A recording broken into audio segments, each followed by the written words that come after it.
घनेंद्र जी, आज बिल पेश होगा। अमित शाह गृह मंत्री का बयान इस बात को लेकर आ गया है और आज ही गठबंधन इंडिया की पहली जो ताकत है अध्यादेश बिल को लेकर, वो भी सामने आ जाएगी।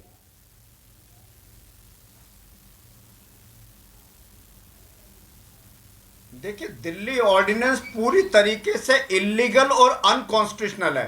भारतीय जनता पार्टी की सरकार लगातार संघीय ढांचे पर प्रहार कर रही है। लगातार जहां पे उनकी सरकार नहीं होती, या तो विधायक खरीद लिए जाते हैं या सरकारों को इस तरीके अध्यादेश के माध्यम से सरकारों की शक्तियां छीन ली जाती है।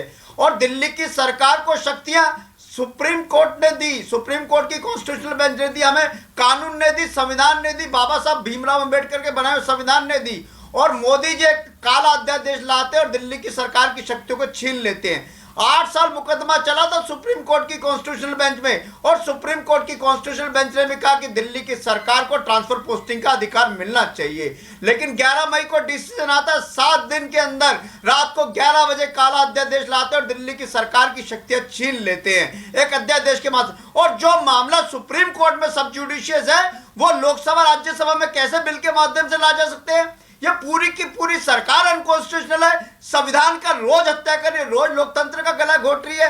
लेकिन मैं आपके चैनल पे दावे से कहता हूं कि ये अध्यादेश राज्यसभा में गिरेगा, क्योंकि राज्यसभा में तमाम इंडिया के जो दल है उन्होंने फैसला ले लिया कि इस अध्यादेश को गिराएंगे मिलके। ठीक है, यश श्रीवास्तव तैयार पहली परीक्षा के लिए, गठबंधन इंडिया की पहली परीक्षा। पॉलिटिकल कमिटमेंट से ऊपर हटकर हमें। यश जी। हाँ, देखिए, जहां तक सवाल है इंडिया के किसी भी प्रकार के परीक्षण का, तो पहली बात तो ये है कि बहुत बुनियादी सा सवाल है कि आखिर इस तरह का एब्सोल्यूट कंट्रोल बीजेपी क्यों चाहती है। हर जगह उनको अधिकार हो, लेकिन उसी दिल्ली में यदि कोई अपराध होता है तो भाई दिल्ली पुलिस किसके पास है, तो वो अपनी जिम्मेदारी से बच जाते हैं। पुलिस उस समय वो फिर बयान देंगे ही नहीं बीजेपी वाले। लेकिन प्रशासन के पूरे अधिकार चाहिए, उनको अधिकार सब चाहिए, जिम्मेदारी कुछ नहीं चाहिए। ये केवल दिल्ली अध्यादेश तक सीमित नहीं है, ये हर जगह है। हमारे वर्तमान प्रधानमंत्री जी भी उद्घाटन करने सबसे आगे, खिलाड़ियों को, एक्टरों को ट्वीट करने सबसे आगे, अपनी पार्टी का ब्रोच लगा के चुनाव प्रचार में सबसे आगे। लेकिन कोई भी मुद्दा हो, मणिपुर हो, किसान आंदोलन हो, कुछ भी हो, हमारे वर्तमान प्रधानमंत्री जी गायब हो जाते हैं। वो कभी नहीं मिलते, ना वो वक्तव्य देंगे, ना सामने आएंगे, ना ही जमीन से उठ के प्रधानमंत्री के पद तक पहुंचने वाला व्यक्ति जमीन पर बैठे हुए लोगों की तरफ मुड़ के देखने की भी सोचेंगे। तो ठीक है, मैं इसका जवाब अनिला सिंह जी से लूंगी। अनिला सिंह जी, रिस्पॉन्ड कीजिए। देखिए, यहाँ पे मैं 2-3 बात बहुत जल्दी से कहना चाहूंगी। सबसे पहली बात तो जब बीच में मैं बोलना चाह रही थी 2 सेकंड के लिए, उसका कारण ये था कि घनेंद्र भारद्वाज जो आम आदमी पार्टी के प्रवक्ता हैं, इन्होंने बहुत ही गंदी शैली में, भाषा में ये कहा, औरतों को नंगा करके वहां घुमा रहे थे। कृपया करके निवस्त्र बोल दीजिए, निवस्त्र बोल दीजिए तो बेहतर होगा। ये नहीं अच्छा लगता कि औरत को नंगा किया, निवस्त्र बोल दीजिए। आप लोग तो पढ़े लिखे लोग हैं ना, तो शब्दों की जो शैली है उसको सुधार लीजिए। दूसरी बात, विवेक जी, अच्छा नहीं लगता, आप बहुत समझदार हैं, वैसे आप ऐसे राजनीतिक दल से हैं जिन्होंने महिलाओं के ऊपर कोई कृपा नहीं की है।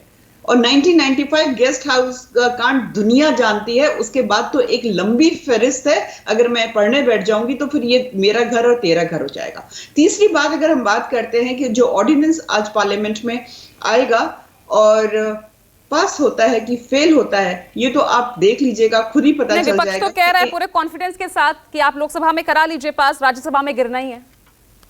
कुछ भी कहते हैं, जब इन लोगों को इतनी समझ नहीं है कि दिल्ली जो है एक इसका स्पेशल स्टेटस है, दिल्ली एक स्पेशल स्टेटस है।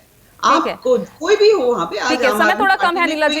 विवेक जी, 10 सेकंड मैं आपको दे रही हूँ। जब इतना ही कॉन्फिडेंस में है विपक्ष कि अविश्वास प्रस्ताव गिर ही जाएगा, तो ऐसे में क्यों शरद पवार को लेकर आप इतना चिंता में हैं? 1 अगस्त को पीएम के साथ मंच साझा कर रहे हैं ना शरद पवार। विवेक जी, सवाल मुझसे है? हाँ जी, आपसे। जी जी, नहीं, शरद पवार जी को लेके हम, हाँ, नहीं, तो शरद पवार जी को लेके हमको कोई भी चिंता नहीं है। शरद पवार जी एक सुलझे हुए नेता हैं। उन्होंने कमर भी कसी हुई है कि लगातार हम भारतीय जनता पार्टी और जो जिस तरह से सरकार या उनकी पार्टी को तोड़ा गया पैसे से की धमकी देके और ईडी के द्वारा, वो पूरा हिंदुस्तान जानता है, बताने की ज़रूरत नहीं है। तो शरद पवार जी को लेके हम बिल्कुल चिंता में नहीं हैं। और जहाँ तक राज्यसभा की बात है तो नीला जी, आपके 117 सांसद हैं राज्यसभा में, आपको 129 या 130 वोट चाहिए अध्यादेश लाने के लिए। तो आप ये मत इतना ओवर कॉन्फिडेंस मत रहिए हर चीज़ में कि जो हम चाहेंगे, जैसा हम चाहेंगे वैसा होता रहेगा, क्योंकि ये जनता है।